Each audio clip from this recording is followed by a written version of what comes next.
Pada video tutorial kali ini kita akan mempelajari bagaimana cara melakukan penelusuran yang sangat dasar menggunakan mesin pencari korpus dan bagaimana memaknai hasil penelusuran tersebut. Ada sebuah film berjudul Terminator 2. Di film tersebut Arnold Schwarzenegger memainkan peran sebagai sebuah Terminator yang baik, yang tugasnya adalah melindungi John Connor. Terminator ini bisa berbicara menggunakan bahasa Inggris, tapi John Connor ingin Terminator ini berbicara dengan lebih natural. John Connor mengajarkan Terminator ini beberapa kata-kata kunci seperti no problemo, eat me, chill out, dan sebagainya. Film ini adalah film science fiction yang muncul di era 1990-an. Sekarang bayangkan bahwa Anda bekerja untuk Cyberdyne, perusahaan yang di dalam film tersebut memproduksi Terminator. Di dalam perusahaan tersebut, tugas Anda adalah membuat language learning processor yang memproses database kebahasaan di dalam otak Terminator. Karena kita ingin membuat Terminator kita berbicara senatural mungkin, salah satu caranya adalah membuat si Terminator ini memahami idiom dan bisa menggunakannya dalam percakapan. Maka dari itu, selain memprogram si Terminator dengan kamus atau tata bahasa, kita juga perlu mensuplai Terminator ini dengan contoh-contoh idiom dan konteksnya supaya nanti dia bisa menggunakan idiom dengan baik. Misi kita adalah mencari beberapa idiom di dalam kalimat, konteks kalimat, kemudian menandai bahwa mereka adalah idiom dan melakukan encoding serta input data ini ke dalam prosesor Terminator. Perhatikan demo berikut. Saya akan mulai cepat saja masuk ke laman CKP Web dengan akun yang sudah Anda buat. Kemudian masuk ke Brown Family Extended Corpus. Setelah itu Anda input satu kata, kita gunakan di sini banana. Masukkan dalam kotak penelusuran, kemudian klik Start Query. Lalu kita akan melihat di sini ada indikasi yang menunjukkan bahwa query kita memberikan 17 hasil. Dan ini adalah keyword in context.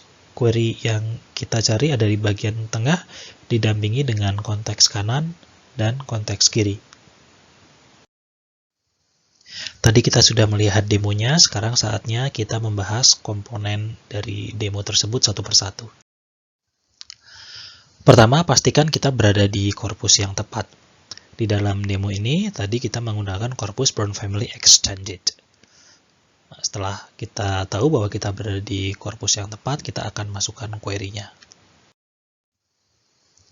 Query di sini sama seperti, bukan sama ya, tapi mirip seperti kata kunci yang kita masukkan ke Google. Di sini kita gunakan query banana. Selanjutnya, klik Start Query. Ini adalah hasil penelusuran yang kita dapatkan.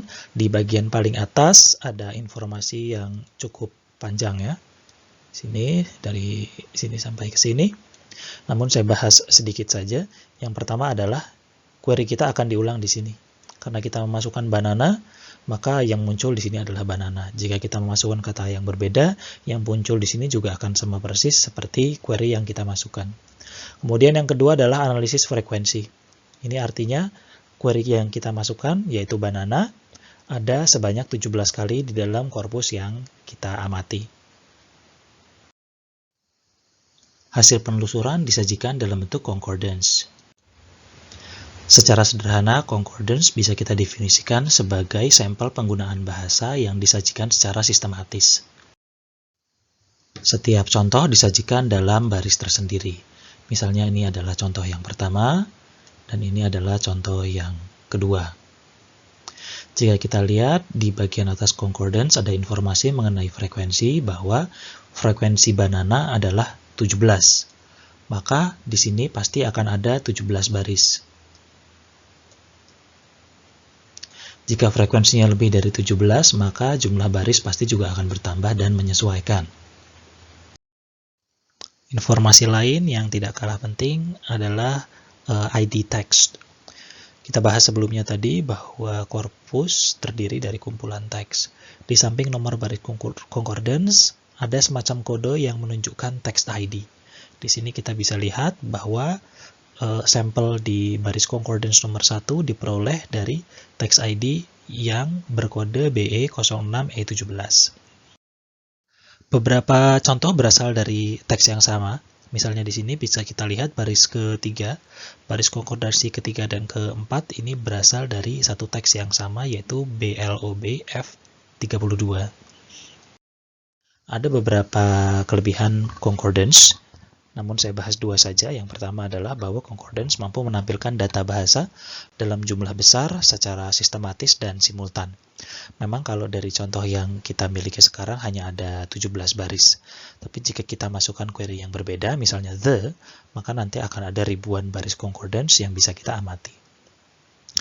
Dan yang kedua adalah concordance menyajikan contoh dengan konteksnya. Jika kita ingat pertama kali kita memasukkan kata kunci ke dalam query box, hanya banana saja, tidak disertai dengan konteksnya.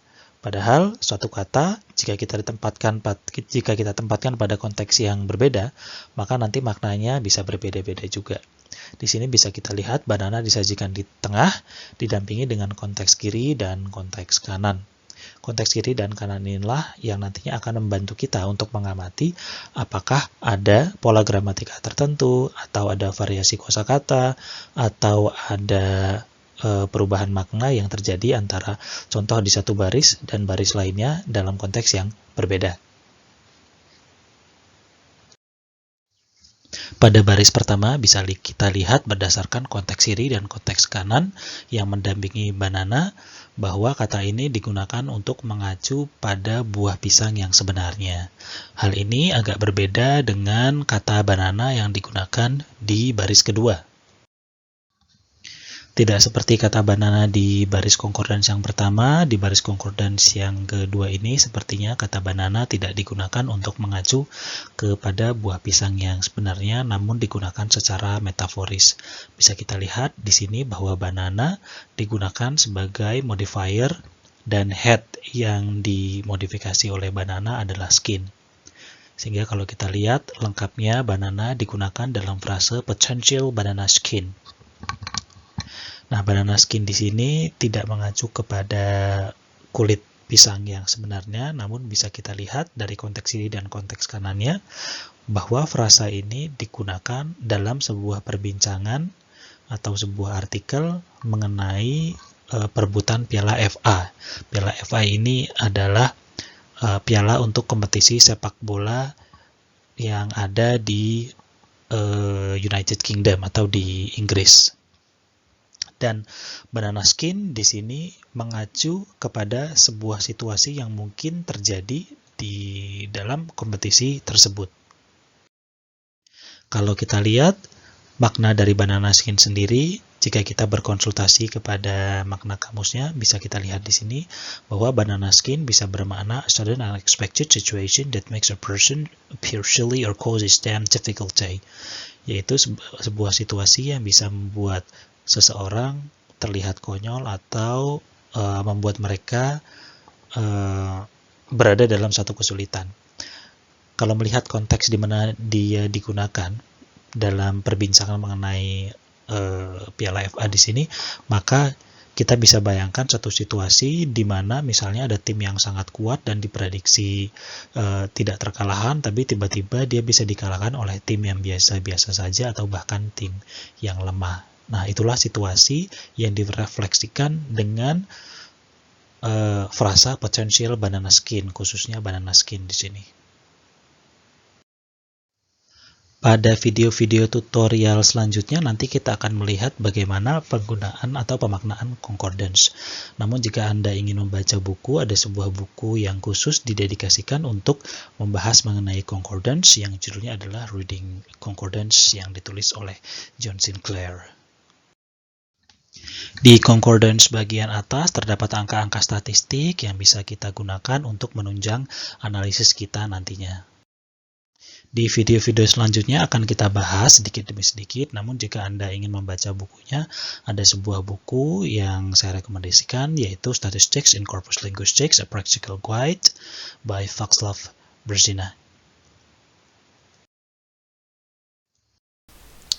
Sekarang kita akan melakukan hal yang sama, yaitu melakukan penelusuran secara sederhana, kemudian mendapatkan hasilnya berupa concordance, tapi kita akan menggunakan sistem yang berbeda, yaitu englishcorpora.org. Kalau Anda sudah masuk di websitenya, klik salah satu korpusnya. Di sini saya akan menggunakan Corpus of Contemporary American English atau COCA.